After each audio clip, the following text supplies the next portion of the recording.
Greetings, brothers and sisters. Ajahn is in the room. Let us prepare ourselves by taking up the Anjali position. Let us pay our respects to Ajahn with 3 bows. Bow.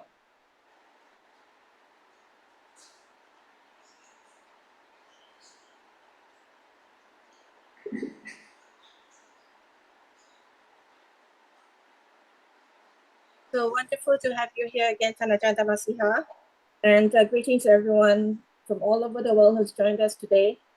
We're very delighted to have the Abbot of Dhammagiri Monastery in Brisbane, Australia, Ajahn Dhammasiha, to join us in this session for this final weekend of the Vassa. So we'll now like to hand the floor over to Ajahn. But before I do that, so that Ajahn can see people on screen instead of just a black screen, I'd like to request if it's convenient for you to turn on the video so that Ajahn has got as many faces as possible that he can interact with on screen. So they're much appreciated. Thank you. Yeah, big anumodana to you, Beta, for organizing this very inspiring series of talks, and big anumodana for getting all these outstanding ajahns in there. Well done, good on you. And I'm delighted to see already on the few screens I can see. I see Clara. Nice to see you, Clara, and even Samanya Viveka. Great, we parted last time at Heathrow Airport, I think. Yeah. But I can't see you, Beta. I only see a big A. You can see me. I'm here. Okay. Well, you can see many of your other friends too. Gobi from UK, who's up very early. Oh yeah, now I've got you. There's another account admin which I couldn't see. Lindy is there. Yeah, I can have so many. Johanna here from Brisbane even. Great. That's right. You see many of your friends even from Malaysia, UK, Singapore. T from Brisbane, a few of our guys are there as well. Yes, so if we can have as many people turn on the videos as possible, so that Ajahn can. From Portugal, amazing. This is really global here.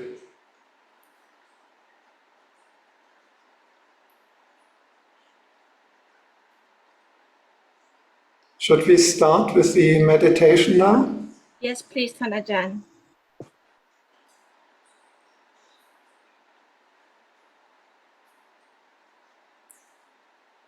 Namo tassa bhagavato arahato samma sambuddhassa. Namo tassa bhagavato arahato samma sambuddhassa. Namo tassa bhagavato arahato samma sambuddhassa. BuddhaDhamma Sangham Namasami.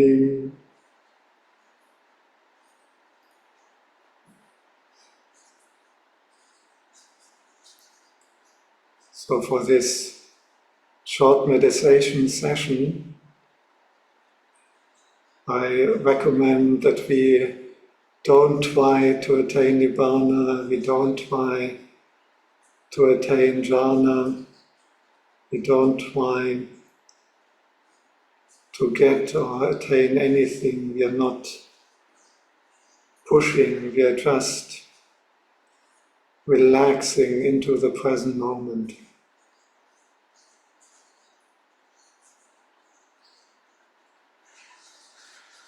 Not trying to get anywhere,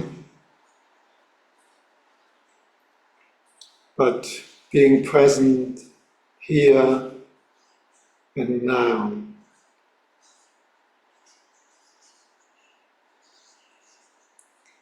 Time is now, place is here.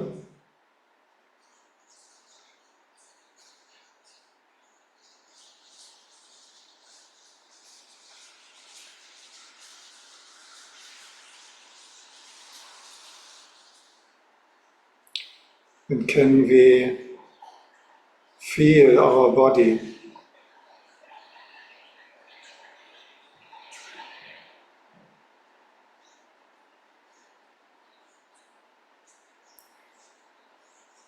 We tend to be lost in thinking, we are lost in virtual reality.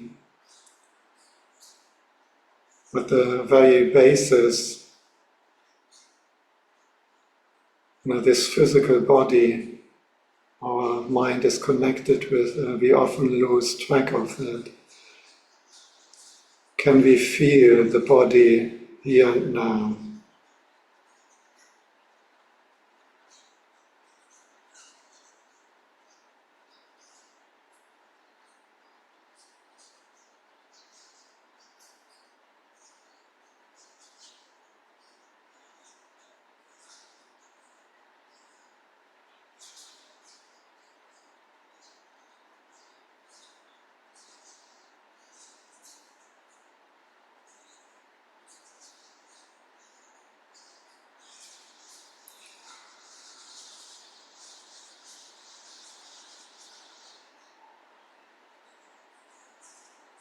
Kaya Gata Sati, mindfulness connected with the body.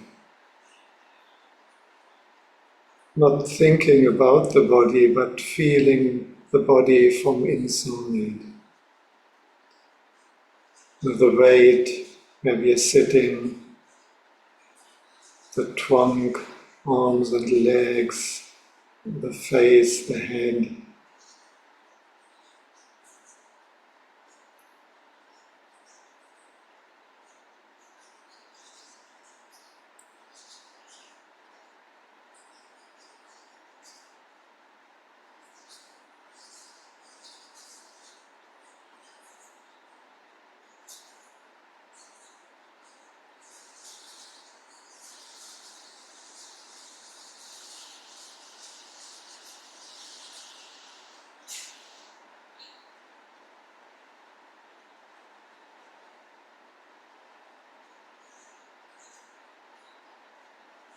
We don't pay attention to all these thoughts.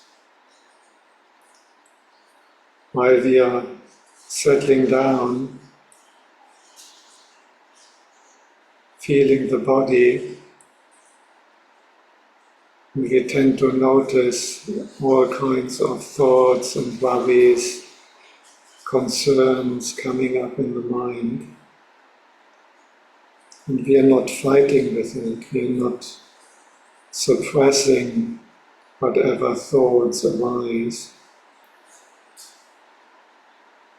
We just don't pay attention.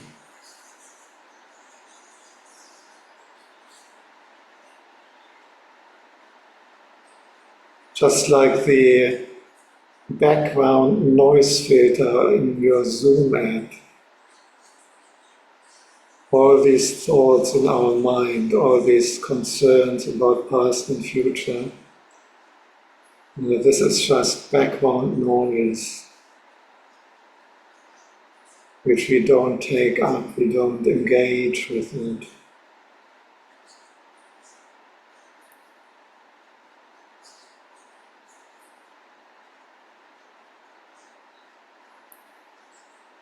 Thoughts are just like clouds drifting through the sky. We don't try to stop them from arising, we just watch them fading away. We are here in the presence, in silence.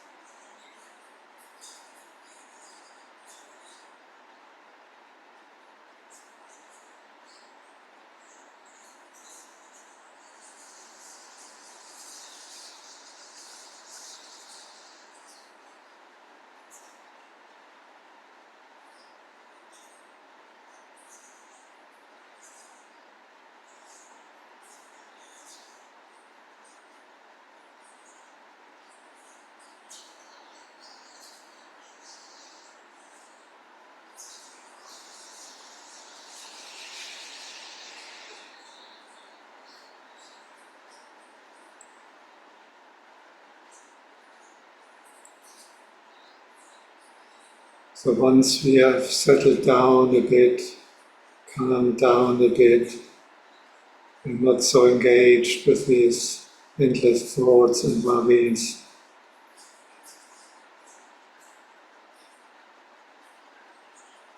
we are now ready to pay some attention to our mind as well. We are already aware of the physical body.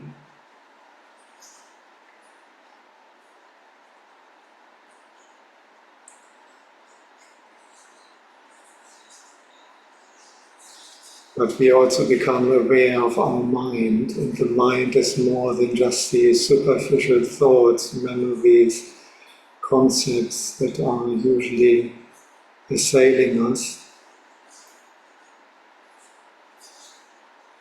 There's also feeling, emotion, and a wonderful, beautiful emotion to cultivate is loving kindness.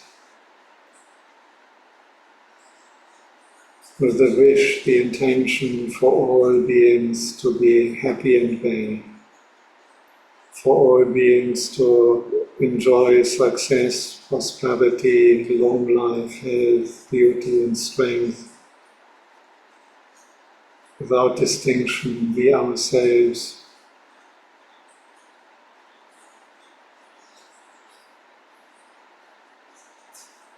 And a good way of bringing up that emotion of loving kindness is simply to remember the last time you met a really good old friend. Someone you don't see regularly, but a really good old friend, and occasionally you manage to meet. And can you remember that emotion, meeting that good old friend on one of these occasions? And this is very much the emotion of loving kindness, which we try to bring up in our heart now. You can even visualize that good old friend, how you meet them, how they're happy to see you, and how you wish them well. May you be well, may you be happy, may you be strong, may you be successful, may you be healthy, may you be free from any problems. May you practice the Dhamma, may you realize enlightenment in gladness and in safety. May you be at ease in gladness and in safety. May you be at ease in gladness and in safety. May you be at ease.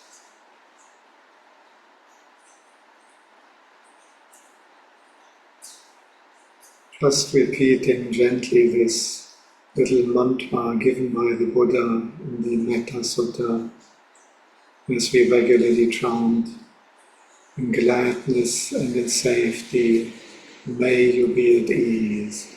In gladness and in safety, may you be at ease. In gladness and in safety, may you be at ease.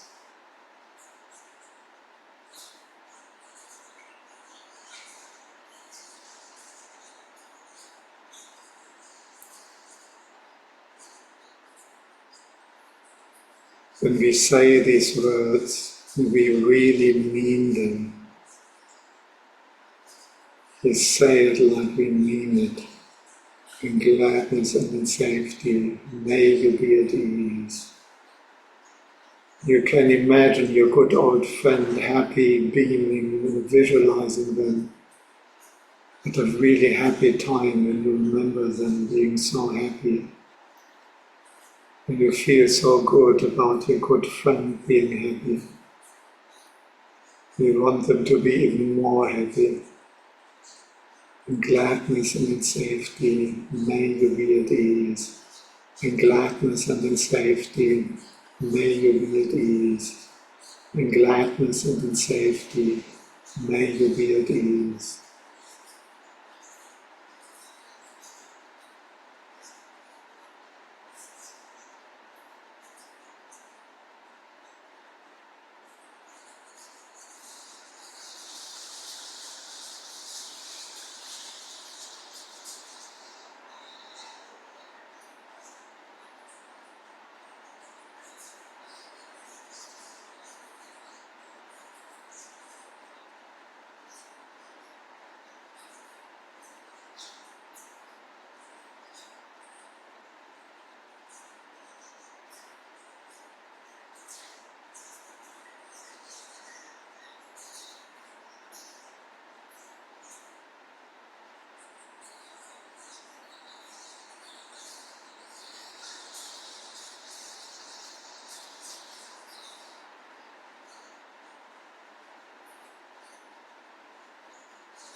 Once we can really feel this emotion of wishing well, once we can sense that uplifting, buoyant feeling of wishing well to even just one person,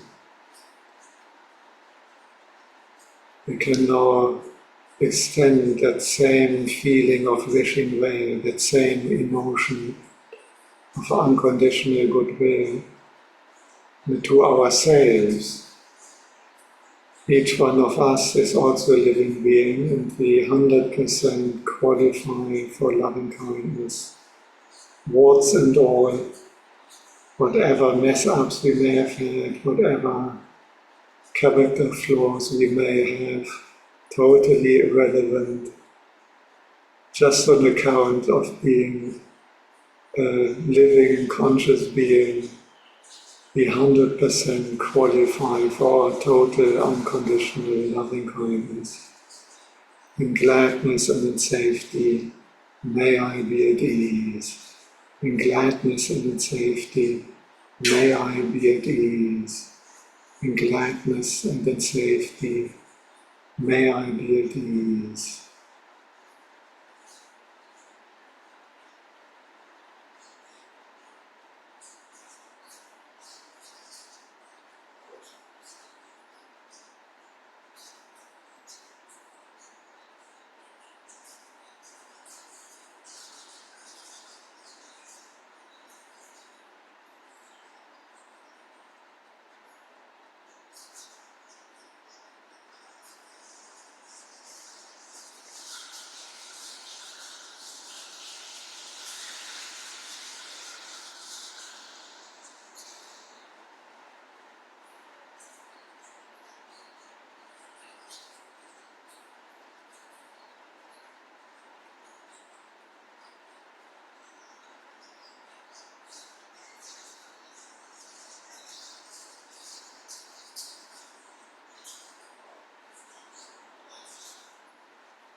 But once we can feel that same beautiful, white, radiant, uplifting emotion, even directed to ourselves, once we can really wish ourselves well without conditions, without restriction, that's a good time now to expand our loving kindness and to include all beings. Everyone here on the Zoom, everyone in Singapore, everyone in Australia, everyone all over the world, in gladness and in safety, may you be at ease. In gladness and in safety, may you be at ease. In gladness and in safety, may you be at ease. In gladness and in safety, may all beings be at ease. In gladness and in safety, may all beings be at ease.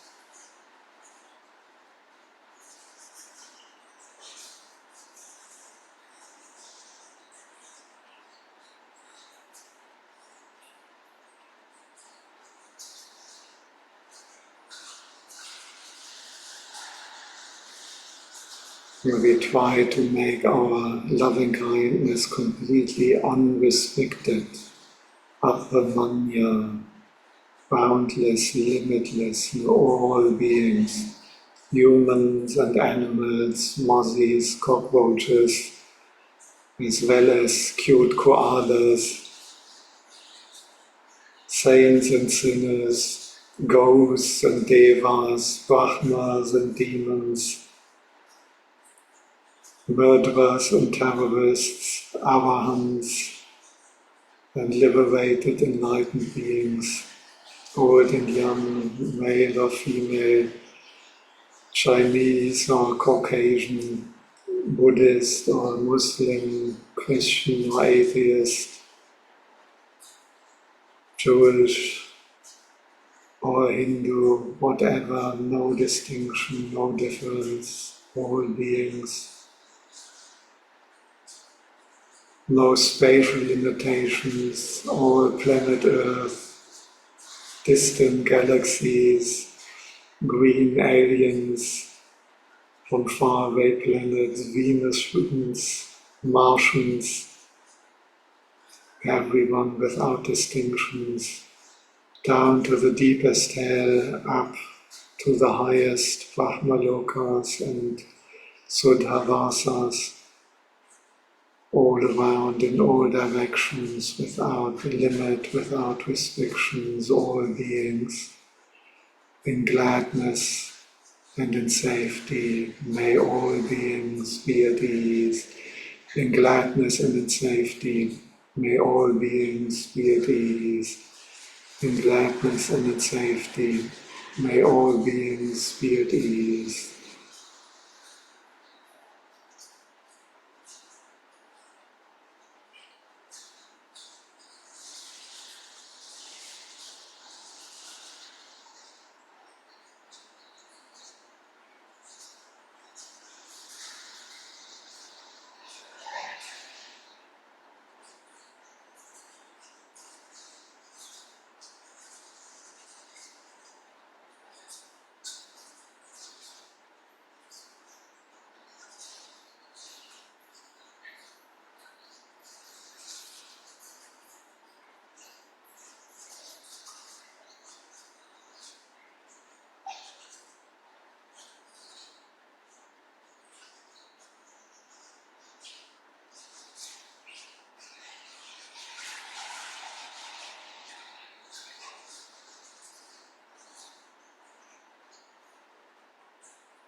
Brothers and sisters, we will now be formally requesting for a Dhamma talk from Tan Ajahn. Brahma Chaloka Ipati Sahampati Katanjalian Ivarang Ayachata Santi Dasata Karaja Kajatika Dese Dhamma Anukam Timang Pajam. The Brahma god Sahampati, Lord of the world, with palms joined in reverence, requested a favor. Beings are here with but little dust in their eyes. Pray, teach the Dhamma out of compassion for them.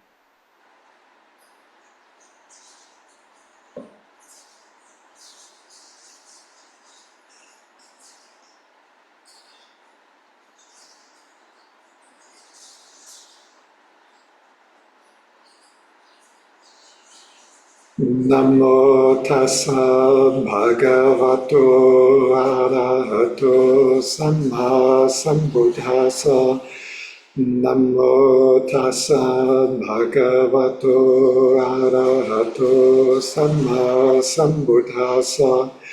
Namo tassa bhagavato arahato samma sambuddhassa. Buddhang namang sanghang namasami.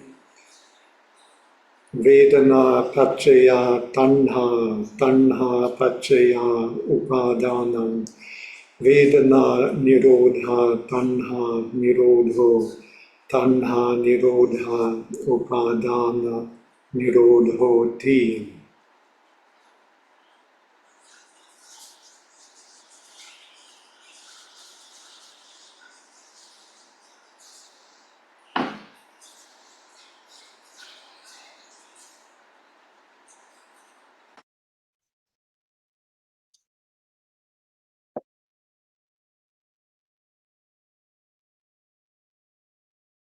Yeah, one subject I like to talk about this evening is very known as one of the most distinct features of the BuddhaDhamma.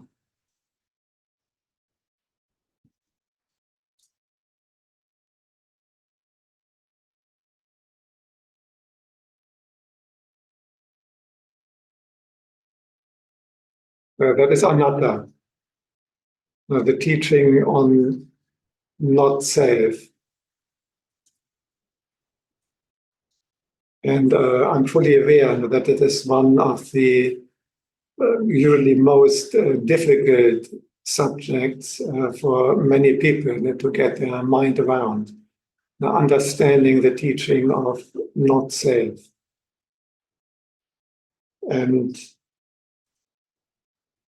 the approach I want to take here is to go not so much about not self, but about mind, about appropriating, about taking up. This is such an important aspect of self. The Buddha actually said that two things go together. They stand and fall together. One is self and the other is things belonging to a self.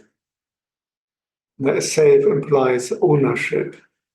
If a self hasn't got anything, then it's not a real self. The whole concept of self implies that it should own and possess and appropriate things. So if even not self is not so clear to us, if even maybe the delusion of I, ahankara, I-making, how would it work not to perceive in terms of I, and then maybe can we start in approaching it in terms of mind-making, of appropriating. And I'd like to give a very simple simile on that process where we can observe it, where we can quite easily see it. We probably have that in other monasteries we go to as well, that we have this buffet, and people bring the food, they put it out on the buffet, and then first the monks go, first actually it's properly offered to the monks, then the monks take the food from the buffet in their bowl, and then all the lay community is taking the food from the buffet into their bowl as well. And everyone goes around, takes the food onto their plates, and then they eat. Now imagine you go to the buffet and you practice the mindfulness, and when you see the food, you probably have tanha arising, craving, isn't it? What usually happens, and if you go, you see some nice, attractive food, and you can remember that eating that food has given you this very pleasant feeling. And then just seeing that food is already bringing up that memory of that feeling. It already feels good to just see that food. So this is how you can see that link, independent origination, which I chanted in the beginning, operating right when you're going to the buffet. Even if you're not going to buffets regularly in the monasteries, you know that situation in food courts or at parties, anywhere where you're taking food. The first, some nice food, which we know already, we have that feeling arising, pleasant, and then craving, tanha, and you want to get that food so that you get that beautiful feeling again when you eat it. And now imagine that the last piece of your favorite food, someone else is taking right in front of you. What does it feel like? When you're disappointed, tanha is being frustrated, someone else has taken the food. But you would probably still accept it, and you wouldn't start fighting, because that wasn't your food yet. It was out on the buffet for everyone to take. And even if someone else got the nicest piece right in front of you, you are disappointed, but you accept it. Now, the second example, you actually manage to get to the buffet in time, and you grab your favorite food, you get it, you put it on your plate, and then you walk to a nice place to now really enjoy that attractive food. And now imagine that someone walks up to you and takes the food from your plate and just gobbles it down, your favorite piece there. You would be very upset, isn't it? You would probably not accept it. You would tell them off. You would maybe even demand to return that food. So what is the difference here?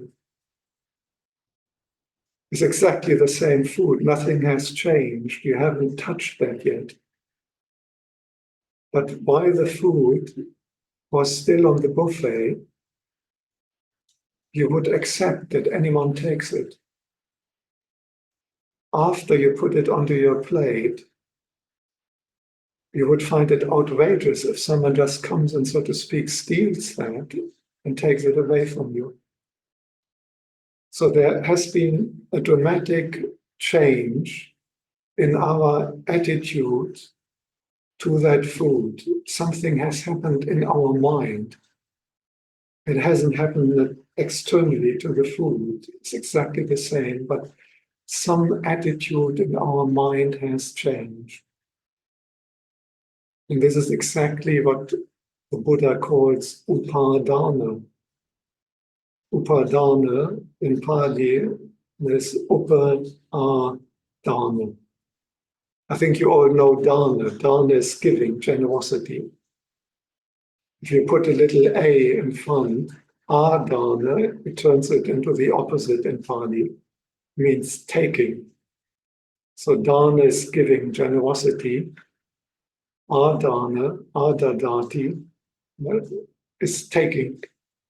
And upa means up or close. So to take up things, literally on the buffet. Upadana literally means to take something up, to take something close to you. It is a process of appropriation. It is a process of mind making. I really like this Pali term the Buddha occasionally uses, the mamang kada. Mamang is mind, kada is doing, making. Mind making is another word for upadana, which is often translated as either clinging or grasping.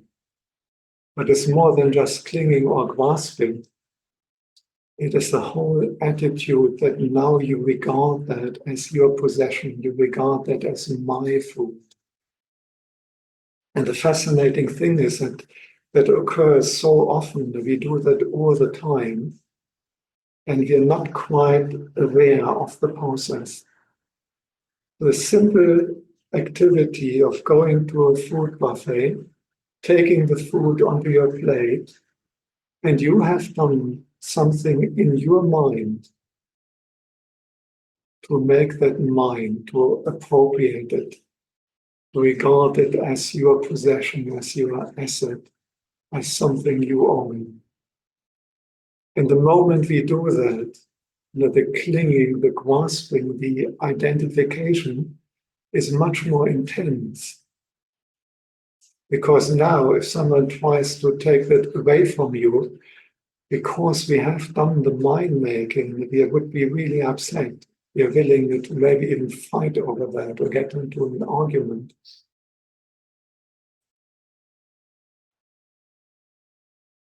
So why is that important? Because in this simple simile, you can observe a process, independent origination, which is not so easy to see on a deep internal level. And by looking at what we are doing in our mind, the important thing is not what happens to the food externally. The important thing is what changes in our mind. What is that process of appropriation by simply grabbing some food, putting it on the plate, and then regarding it as mine? By understanding this process, we can hopefully do the opposite. Not mind making, but the opposite of abandoning, of letting go, of overcoming, of dissolving, of ending upadana, of ending taking up, ending appropriating. And I think, particularly in Singapore, where you like shopping, this is a way how you can investigate the Dhamma, how you can investigate Anna, Pacaya, Upadana. You can even start with Vedana. You do dependent origination while you're shopping in Singapore, isn't that something? Vedana, Pacaya, Tanha, Tanha, Pacaya, Upadana. You can see it. It's the same process when you go to the shop and pay something. Each time you shop, another simile, you saw some advertisement of the new iPhone. Where are we now? I think it's 16. Is it 16? And now you think that I get this new iPhone because the advertisement is suggesting to you that you'll be happy once you have the new phone. That is the whole point of these advertisements. They show some very happy, successful person with that iPhone, and subconsciously we tend to think, oh, they're so happy, it must be because they have that phone. And then craving arises. Vedana, Pacaya, Tanha. Because we want that happiness, which we see that person apparently having in the advertisement. And now you want to get the phone. And you go into the Apple shop And again, look at the difference here in two scenarios. You ask them for the iPhone, the person working in the shop is going to the shelf, and before giving you the phone, they drop it, and it breaks. Can you live with that? It's not nice. You feel maybe some compassion, but it doesn't really matter much. And now the second scenario, they give you the phone, you pay it, and when you walk out the shop, you drop it and it breaks. Very different, isn't it? When it breaks in the shop before you own it, no problem. After you pay it, and you did something in your mind, you did the mamankara, the mind making. And now you have regarded it as part of yourself, as a possession of yourself, as something you own. And now you're devastated that it's broken. Now, some people may argue the difference is that I have paid. And of course, now after I paid, now I lost that money when I destroy the phone. But just imagine if a thief is stealing an iPhone, they're not paying anything. It would be exactly the same. After a thief has succeeded in stealing an iPhone, and then they drop it, they have regarded it as theirs, even though legally that may not be the case. But after they succeeded, and then when they drop it, same kind of disappointment. So I remember in Singapore, on one visit, I suggested, shouldn't we not go out maybe to some nice nature reserve? And they took me to the wetland reserve, Bulo, what is it called? Bulo. And once we spent an hour there, I could understand that Singaporeans often don't go out so often into nature, but they like shopping because it's nicely air-conditioned. So if you do the Singaporean hobby of going to a shopping center and buying things or doing window shopping, then look at these links in dependent origination.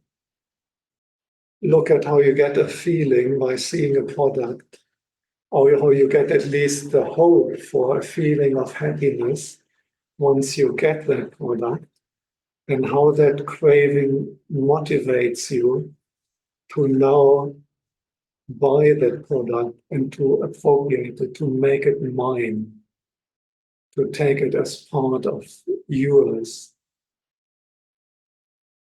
And then watch, once you buy and you put it into your pockets or into your bags and you carry it, this process of mind making, this process, this is upadana on a very simple external example where I can actually see and investigate it.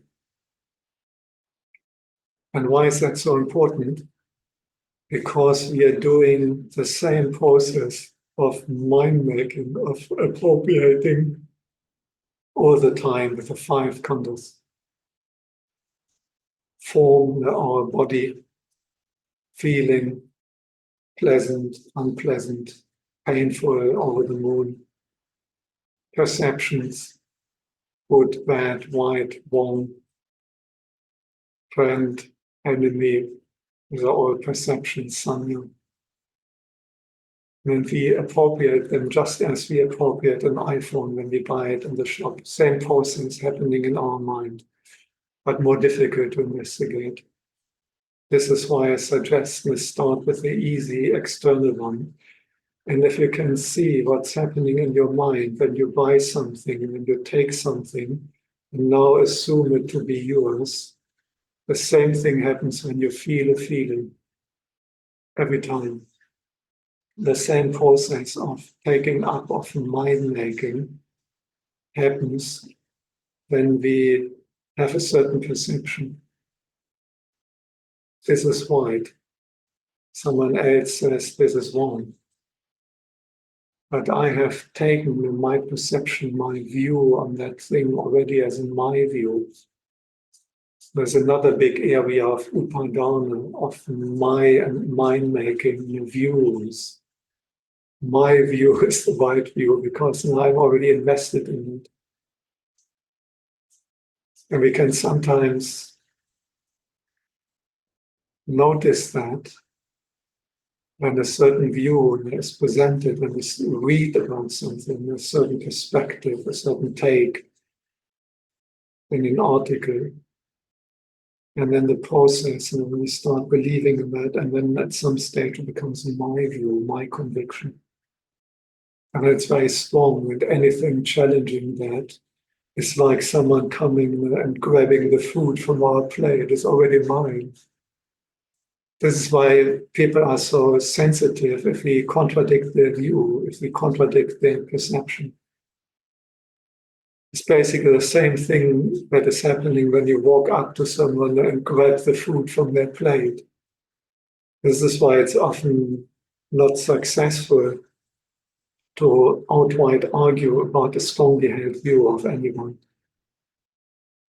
It's not so much the point whether the view is right or wrong.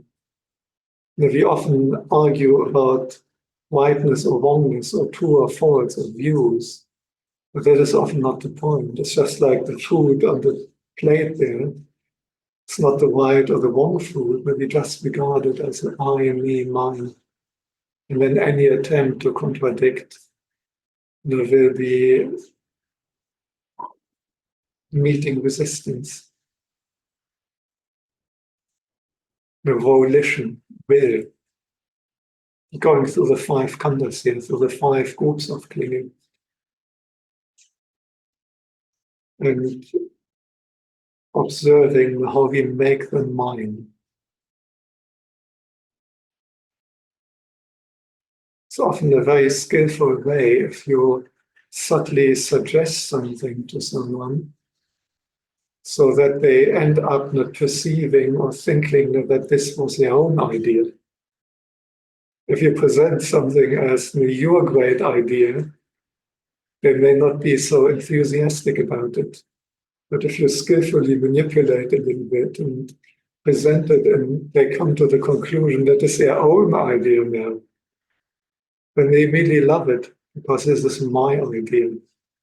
And of course, I like to follow and do what is conforming to what I consider my idea. The consciousness, what I see, what I hear, what I experience. Each time the eye makes contact with forms, eye consciousness arises. I'm looking at the screen, I see Clara, Samana, Viveka, Ryan, Beta, Johanna. All these perceptions arise. Johanna, Ryan, these are perceptions, Sanya. But apart from these visual consciousness arising, with the image of Ryan, the image of Johanna, T, Martin, and Cyprus. Additionally, these names come up, these perceptions. But on top, what happens all the time, that I make these perceptions mine, that I cling to them. It's the same thing like in the shop, buying the iPhone and now regarding it as my iPhone. So I regard this perception, the Ryan, as mine now, and I stick to it and I cling to it. So once we become better in observing this process, we try the opposite. We try to dissolve and abandon mind-making. And what is an easy way of starting this process? Of course, the Dharma. As I said, this is already the opposite in the Pali term. Adana, adadati, adeti, in the taking, and the opposite giving. This is why the simple act of generosity, the basic the very start of Buddhist practice, and it connects with the highest aspects of the Dhamma, the most subtle defilements of delusion of I, me, mine, and self. And each time when we give something away, we are challenging the mind making. So can we train in that? The moment when we notice that a view is taken up, that I regard it as my view now, can I open up that this is not really owned by me, this is not I, this is not me, this is not mine. Now, I like this mantra-like instruction of the Buddha in the Anatta Lakkhana Sutta. Netam mama neso mamasmi nameso atati. This is not me, this is not mine, this is not myself. In particular, focusing on the aspect of not mine. I think that's often the easiest one to see. And the good thing is, if we don't have anything anymore that we regard as mine, then you also can't maintain any delusion of I. You can't maintain the delusion of self either. You don't even have to worry about how does it work if self is a delusion. How does rebirth work, and what self can be reborn if it's actually not self? Have you ever worried about this kind of questions? Well, this is a very practical shortcut. We can see the process of buying things, taking things, and making them mine, considering them our property, considering them our possession. And now we make an effort in going to the opposite direction and giving things away.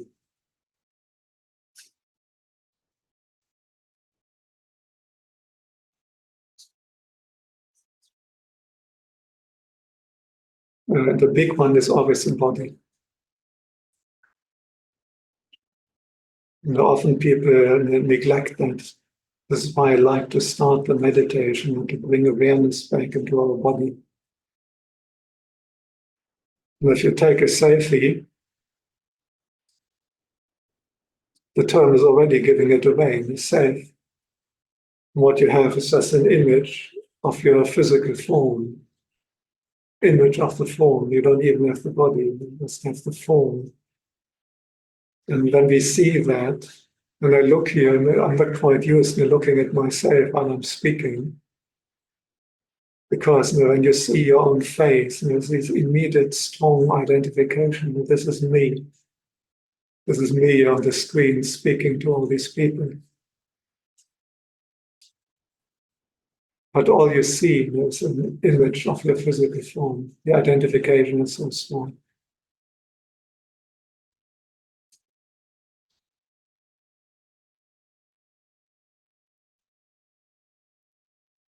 I remember back in Sri Lanka, where originally ordained in the tropical country, and I ended up catching pinworms, the intestinal worms, the tiny little things about a centimeter wide. They live in your guts, and occasionally they come out at the back end and very itchy.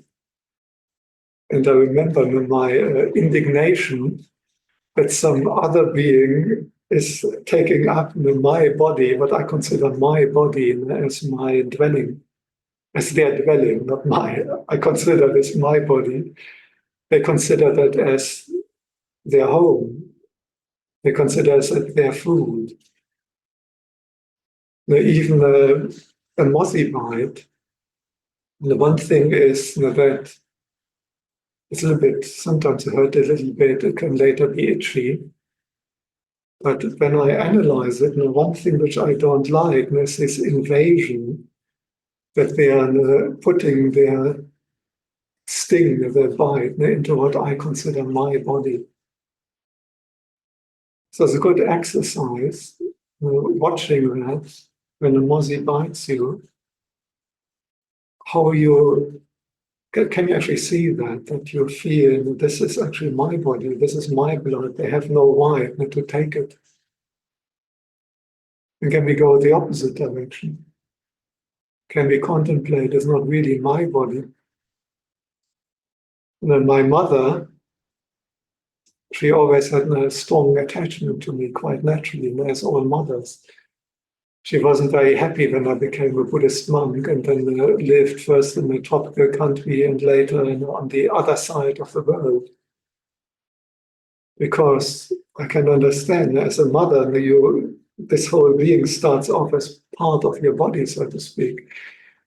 And it's a very difficult exercise to realize that our children are not mine. And I was so happy when my mother once sent me this poem from Khalil Gibran. It's more like a Muslim mystic, I think, not directly Buddhist. It was a beautiful poem about children are just like arrows which we are shooting out into the world, and you can't own them, you can't keep them. And I was very happy that my mother was able to contemplate it in that way. So your mother may consider your body still her body in a sense.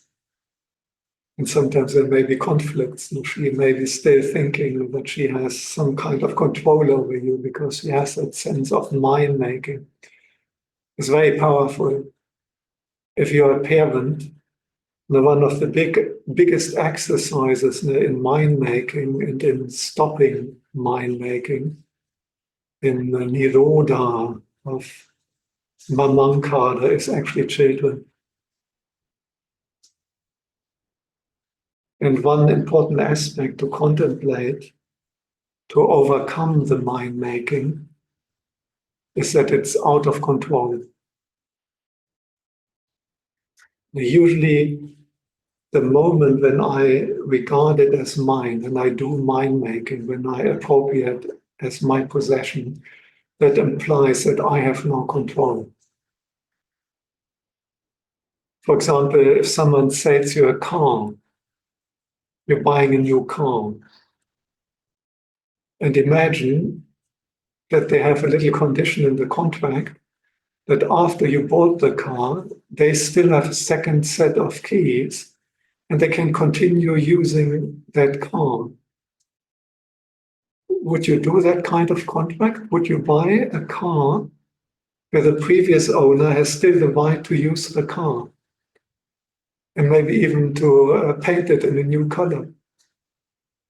It sounds ridiculous. No one would do that kind of contract because the idea is, if I own it, if I buy it, if I appropriate, once it's mine, now I have control over that.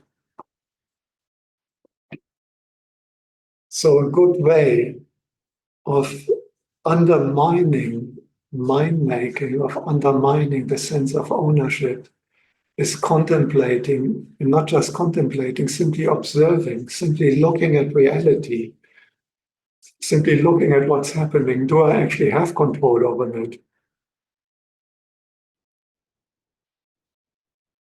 For example, I don't have too much control over my body, else it wouldn't look so old. I think it always strikes me looking at myself here on the Zoom. I'm a really old guy by now. In my mind, it doesn't feel like that. But I don't have control over that. If I could control my body, I would make it younger. I wouldn't have it aging every day. I have a feeling it's the same with you, isn't it? Can you make your body younger? And we can do some Botox and facelift. Would be odd for a monk to do. It's very limited. It doesn't last. So whenever we get upset about our body throwing sickness and disease at us, painful feelings, getting all kinds of issues there, it's actually an advantage. And we can contemplate that we have no control over this body. We don't really control it. Once we see that we can't control it, we can next contemplate, is it a good idea? Is it smart to regard that as mine? Just like with this car, if the previous owner says, and you can buy it, but I still have the right using it, and you don't do that contract. So just don't do that deal. It's a bad deal, owning this body. Whoever tricked you there, whoever sold you that body, so to speak, the whole process of rebirth, taking that up. It's like being tricked by a con man. The Mara is that con man. The defilements have tricked us into taking up something that we have no control even about. Similar with feeling. There's another big area of mind making. A pleasant feeling feels so good. Going to a movie, beautiful music, nice food, all this stuff which can give us sukha vedana, pleasant feeling. But how much control do you have about that? It changes. And even if it's a favorite food, and if you get it all the time, sometimes if you're a monk, sometimes they find out something you really like. Once they all know it, you may get your favorite food every time. And before you know it, it's no longer that great if you get it all the time. This is a nature with any feeling. Curiously, we're also making painful feeling mine. This is particular crazy. It's outright painful immediately, and still we regard it as mine, we appropriate it, we own it. And that's the other contemplation. We're contemplating that these things now are disappointing and ultimately dukkha. What you want to own, maybe you buy a dog, but the dog is maybe extremely aggressive, constantly attacking you. Would you buy that kind of dog? Maybe I'm fighting a pit bull, and that dog is out of control and has been somehow damaged, traumatized, and it attacks and bites you. We wouldn't want to own that kind of dog, isn't it? But we are insisting of owning painful feeling. I'm in pain, my pain. If you didn't do the same thing you do when you shop or when you take food on the buffet, of regarding it as mine, the pain would be so much less of a problem.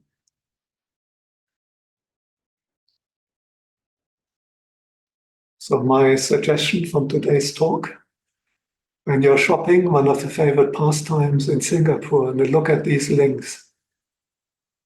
Feeling is the cause of craving.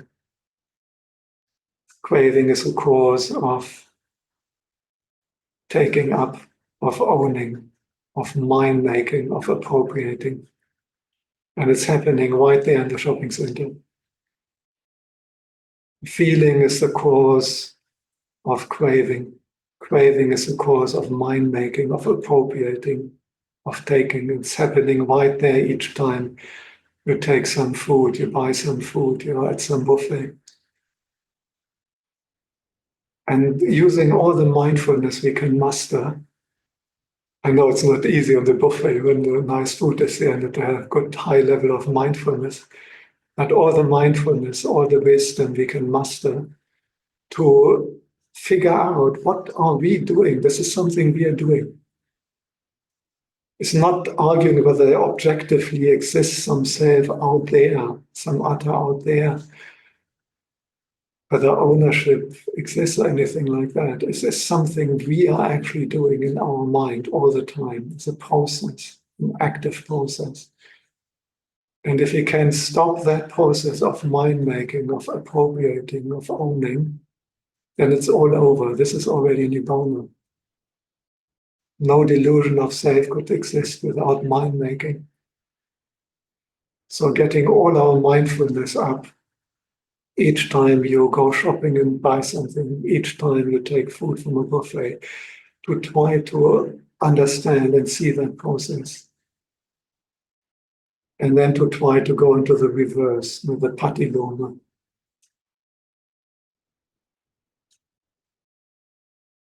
Vedana nirodha, tanha nirodho, tanha nirodha, upadana nirodho, and so on. Not mind-making, giving away, letting go, dropping, not seeing it as I, me, or mine. This is not me. This is not mine. This is not myself. I don't own that. Thank you for your patience. Andamayang Dhammagathaya Sadhu Garang Dhammasiha Sadhu Sadhu Sadhu Anumodami.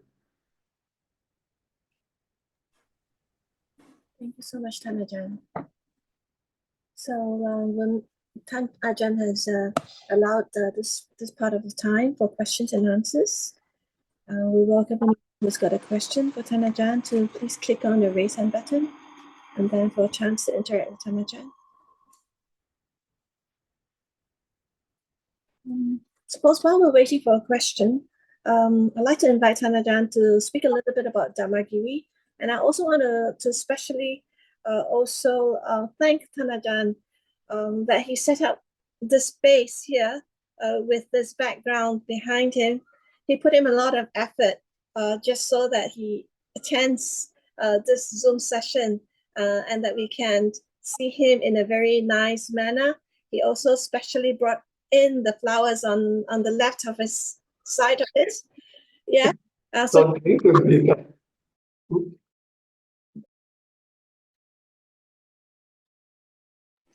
Ajahn, you want to speak a little bit about Dhammagiri first? Yeah, okay, if you invite me. We had a very quiet Vassa because 3 monks couldn't get a visa, so it was only Ajahn Muneo and myself, and it was very harmonious, very easy to live with only one other really good monk. We're getting busy. We finally have got this little stupa, which for many years we were trying to build, and finally with the help of Lupa Tanong in Thailand and Ajahn Kongwet, who organized it all, we actually managed. They have done the stupa, and they will be sending that, and we are hoping in the not too far future to have our little stupa on the summit, on the highest point, installed. We have a robe offering ceremony on the 17th of November. And another big event coming up is Ajahn Thanisaro and Ajahn Kang visiting Dhammagiri end of November, 29th and 30th of November. I'm looking very much forward to that because I've never personally met Ajahn Thanisaro. But from his writings, he's one of the monks I truly admire for their profound Dhamma understanding. Yes. I can show you some backgrounds. This is an artificial background now, and you can see our Bodhi tree, which is doing very well. Dhammagiri is, to my knowledge, the warmest climate of all Western Ajahn Chah monasteries. We are basically the same latitude like Lumbini in India, only in the southern hemisphere, southern latitude. So things like Bodhi trees and all the Indian kind of vegetation is growing really well. And behind there is the Dhamma hall at the bottom of the hill. This is a view from the top. You can see a little bit behind me. That is the Sunyata Kuti number 1, where I'm usually staying. And you see the views from Dhammagiri to Dagilar National Park, like Manchester. That's the show. Here's one little kuti for Lagos with a walking meditation path. You see our squabby forest, but I like it. It's very sunny and light. Here's the main shrine and the Dhamma hall at the bottom of the hill. Currently, I'm sitting in the Agasala, a little hall just for the monks to meet. Yeah. No questions coming up so far? Yes, there are questions coming up, Ajahn. Yeah, we better go for the questions then. Okay, wonderful. Yes, we have got our friend Jonathan from Malaysia. Jonathan, welcome. Please unmute. Yes, go ahead. Hello, Jonathan. Yeah, Namo Buddhaya Bhante. I actually have a question regarding non-self. So I've been taught by one of the monks here in Malaysia. He was saying something like about I can, like, for example, my body, like I can actually, like, the body is mine, but it's not me. So it's like, so I just consider my body as a tool for me to survive or to learn, but to not identify with my body. Do you think this is the correct understanding of non-self? Because from your explanation, as if like we cannot actually have any possession at all. But the thing is, we still need this physical things for us to, to go on and survive. Do you think this is the correct understanding? That's actually my question. Thank you. Yeah, very pertinent question. So some things is easier to let go of because you can really give them away. And if you're very attached to whatever, maybe the little bell, if I notice I can't give that away because it's not mine, but assuming this was my bell and I'm attached to it because it's so beautiful, when I notice that, I can give it completely away. And then that helps also to mentally let go of it. Other things, we can't do that. And the body obviously is one of those. Now, all five khandhas are like that. You can't like physically give that away. Still, I wouldn't say try to regard the body as mine, but you can be the caretaker. It is possible to look after things without owning them, but simply being the caretaker. This is one reason that often being a grandparent can be more fun than being a parent. Because a parent has this very strong sense of ownership of the children, and the grandparent, they still have quite a strong sense, but it's a little bit more removed, and they more like than babysitting or caretaking. Or you can have that in even the monastery. The monks don't own the monastery, but we are looking after it, and we are caretaking. So I think the shift in attitude we are aiming at regarding the body is to become a caretaker rather than a proud owner. Does it help? Yes, thank you, Ajahn. It helps. Thank you. Here we have our friend Philippa from the UK. Welcome, Philippa. Could you unmute yourself? Great, thank you. Hello, good morning. Portugal. Yes, good morning. So my question is, it's kind of similar. It is hard for me not to see things as mine. For example, more in objects, actually. So if I get something, especially something I need, like say a car or something, but it's not hard for me to give things away because you said one way of contradicting this taking is giving. But even though it's hard for me not to see things as mine, even though if I focus on it, it's gonna becomes easy. It is easy for me to give things away. So it doesn't, because I've thought about this, how to deal with grief. We had a talk about this before. But giving things away is quite easy for me. But it's also because I regard them as mine. So I get, so is this, I don't know really how to deal with this. So if you have advice, well, if you enjoy giving, keep going with that. Now, this is quite effective in the long run. And even if the maybe intellectual understanding of that process is not so clear in your mind, if you enjoy giving, you're on the right track on a deeper level than just thinking. You're already having exactly the right attitude. This is why the Buddha has another word for generosity, not only dana, but also charga. And charga can also be used for a quite deep letting go, in the sense of letting go even of one's body and feelings and so on. So a more deep aspect of giving. And I think you're definitely on the right track. And when you enjoy the process of giving, you're already practicing going against the grain of mind making. The other thing is, like with all in the Dhamma, that this is not a matter of willpower. You cannot easily force yourself to let go. It comes from seeing with wisdom. It comes from seeing things as they truly are.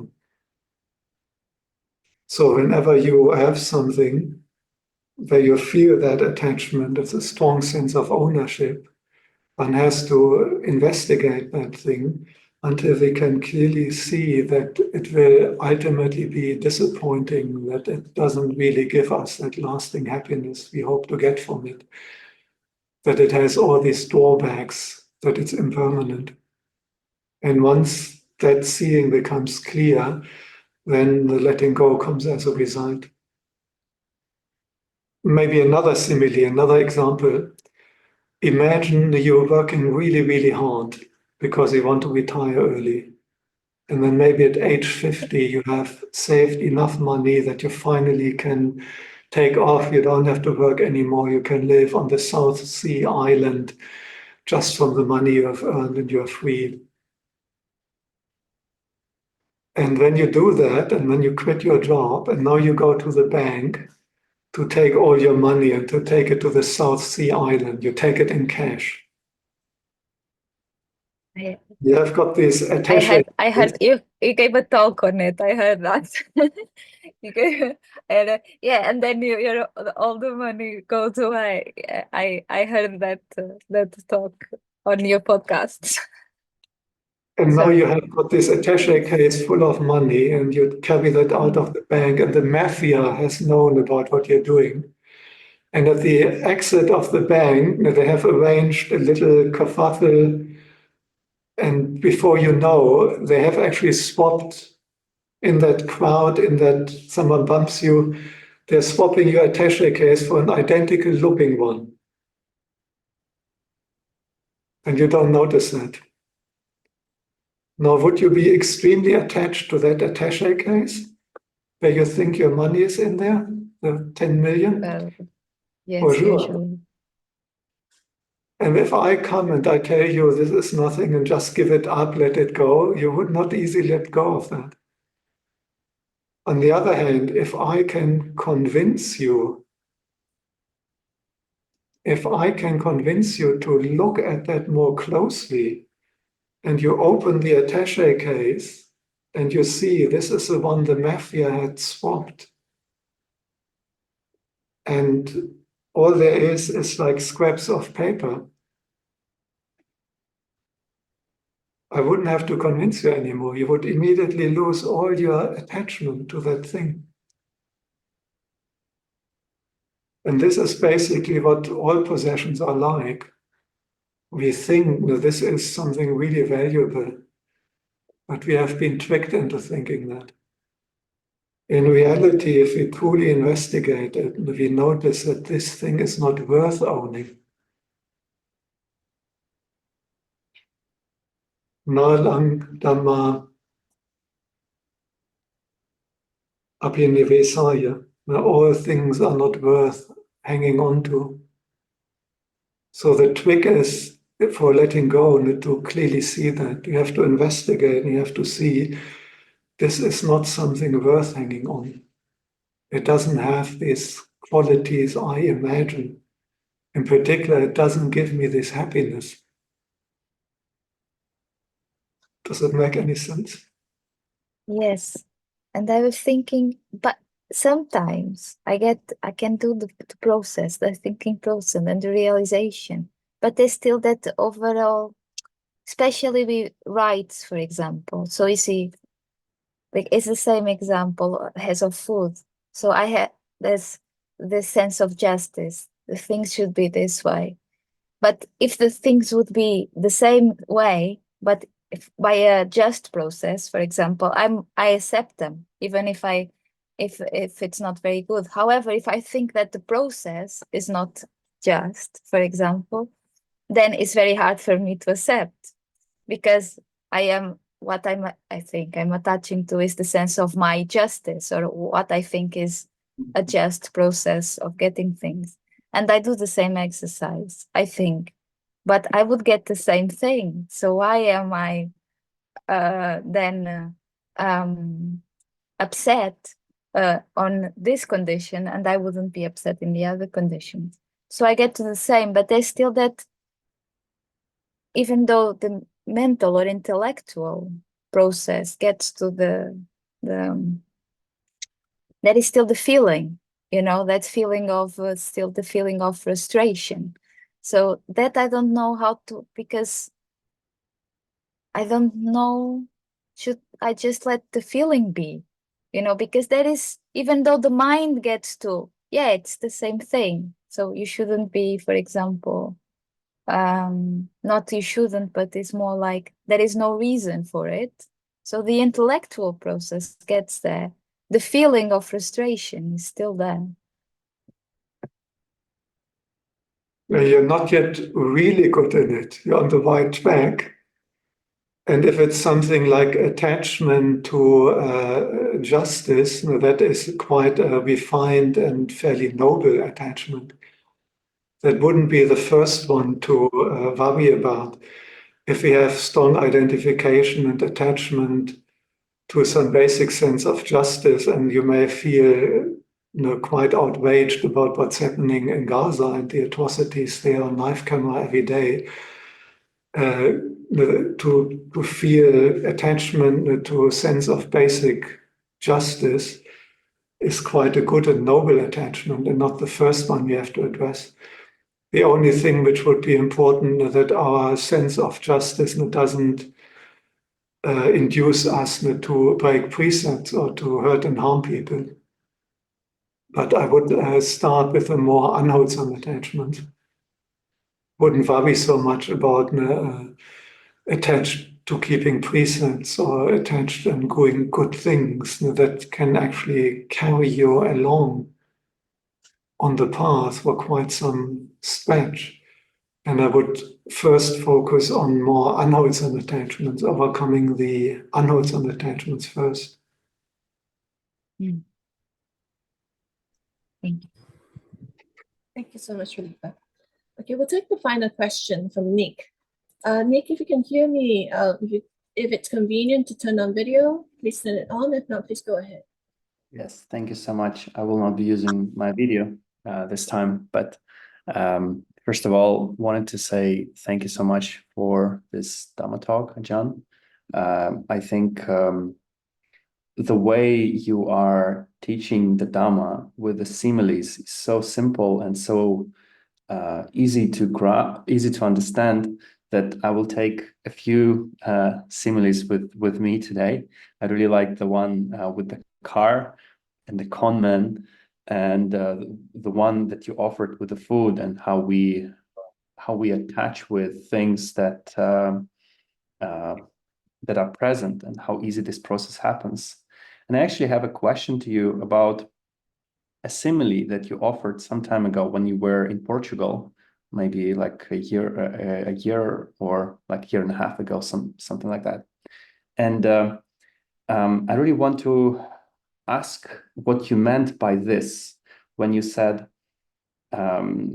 so, for example, when we are in an airport and there are a lot of things like happening in the airport, like shops and goods and different things that they sell in these shops in the airport.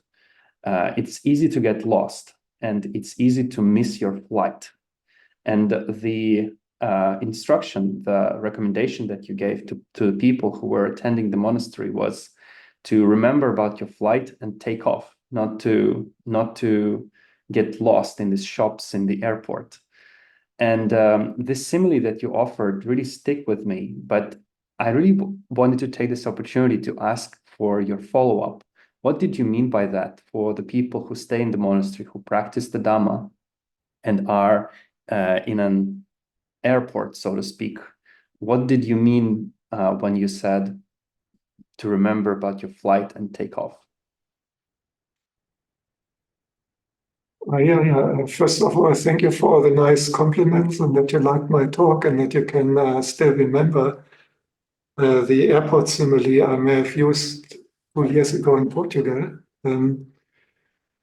What I meant with the airport simile is that the function of an airport is to get the flights flying to reach their destination and to have the arriving flights coming in, of course, as well. But nowadays they're often more like a shopping center. It would be a pity if one wanted to fly to Singapore or Thailand or something and you go to the airport and then you get lost in the shopping center and you miss your flight because the shopping is secondary. Your main intention is that you want to get to your destination. And similar, a monastery should have the function that we are taking off towards Nibbana, that we leave the whole world behind, that we abandon eye-making and mind-making. And it's just like infrastructure to support your mind, to abandon all attachments and realize Nibbana, realize freedom. That should be the main function of a monastery. But of course, there's many ancillary functions. And you can have all kinds of activities which are also often good and wholesome, but which may start overwhelming the actual main aim of realizing Nibbana. That was the idea of that simile. Thank you. In the monastery, you can have lots of building projects. And in the end, you may end up not only doing a building and developing and organizing and so on, but that would be like an airport where you can only do shopping, but you can't really fly anywhere. Thank you, Ajahn. Thank you for your question, Nick.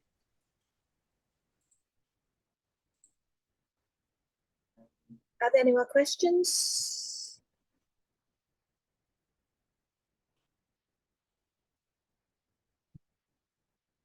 So, Ajahn, I think, yes, everyone's very satisfied with the questions and answers. There's no more questions from the floor and no more typewritten questions. Shall we move on to the next segment, Ajahn?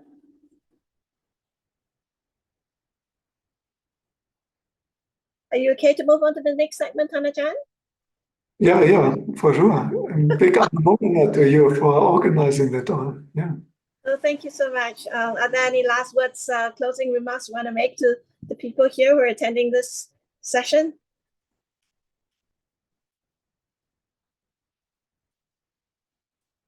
Yeah. Okay, so maybe invite Ajahn to lead us in the 2 chants. One is the words, the Buddha's words on loving kindness, and the second being the verses on sharing and aspiration. Is that all right, Ajahn? Yeah, let's go for it. Okay, I'm going to put it up on screen.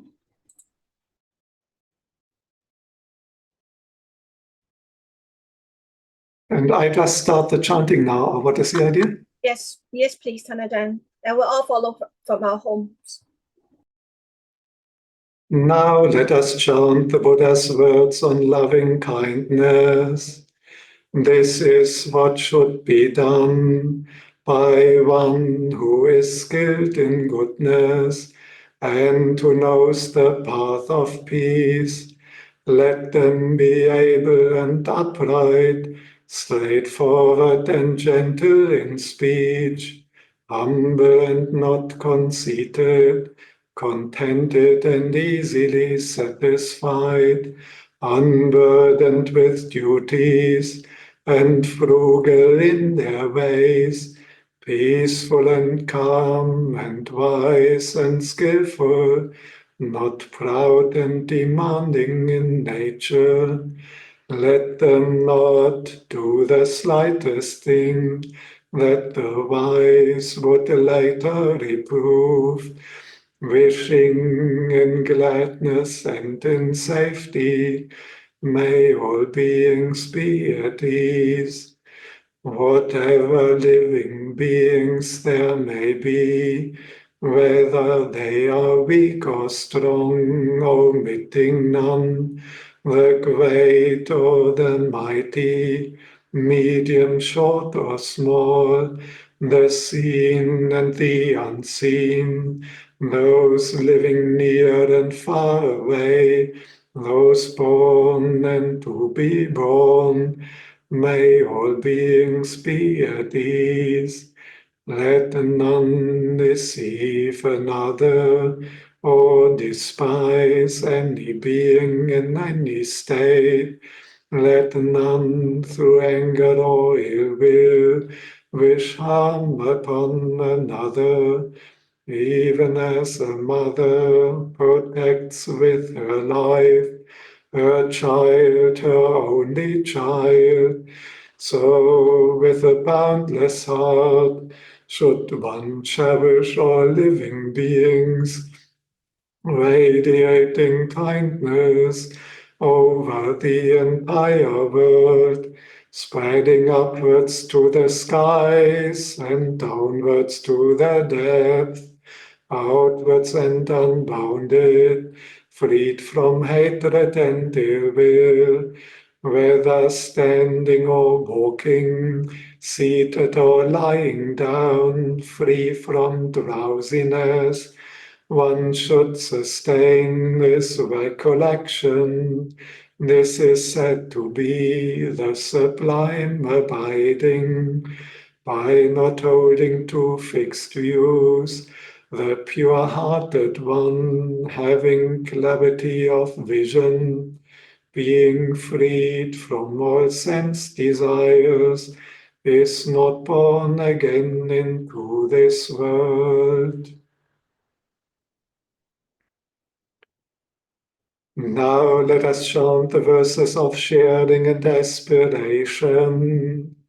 Through the goodness that arises from my practice, may my spiritual teachers and guides of great virtue, my mother, my father, and my relatives, the sun and the moon, and all virtuous leaders of the world, may the highest gods and evil forces, celestial beings, guardian spirits of the earth, and the Lord of death, may those who are friendly, indifferent, or hostile, may all beings receive the blessings of my life.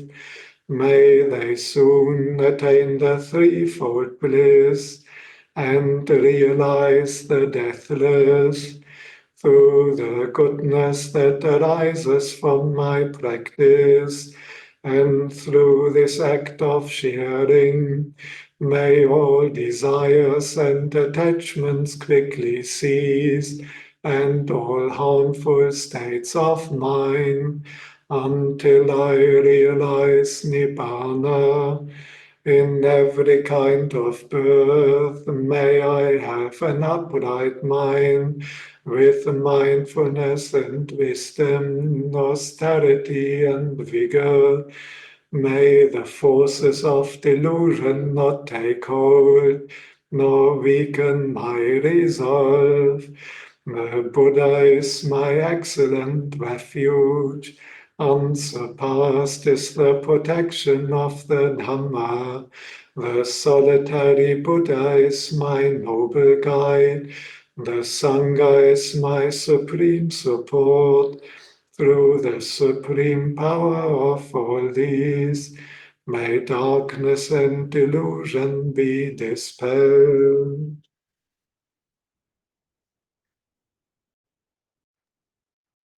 So once again, I want to just say big thank you and Anumodana to Thanajan and to everyone who has joined us in this session today. Very grateful that Thanajan, who rarely does any Zoom sessions, consented to doing this one for us, this Vassa. So we're very grateful, Thanajan. There's difficulty saying no if you get the invitation from such a dedicated practitioner and such an outstanding supporter of both our tradition and the whole sasana. Big Anumodana to you. Is a very impressive series of outstanding speakers, and well done, good on you. Anumodana to everyone joining, and it's great to see these little tiny pictures of people I know from all over the world. Great. Yes, well, all the Pams and Anjali, we want to pay respects to you and we'll take leave from your family. May you keep well, Thanajan, till we meet you again in Asia or in Australia or in any place in the world, right? Please be well, healthy, and happy. Thank you. Hopefully in Singapore, I'll be there on the 5th of December, and in Malaysia a week later. We look forward to receiving you then at the end of the year. Brothers and sisters, please be in Anjali position. We will now pay our closing homage. Arahang Samma Sambuddho Bhagava Buddhang Bhagavantang Abhivademi.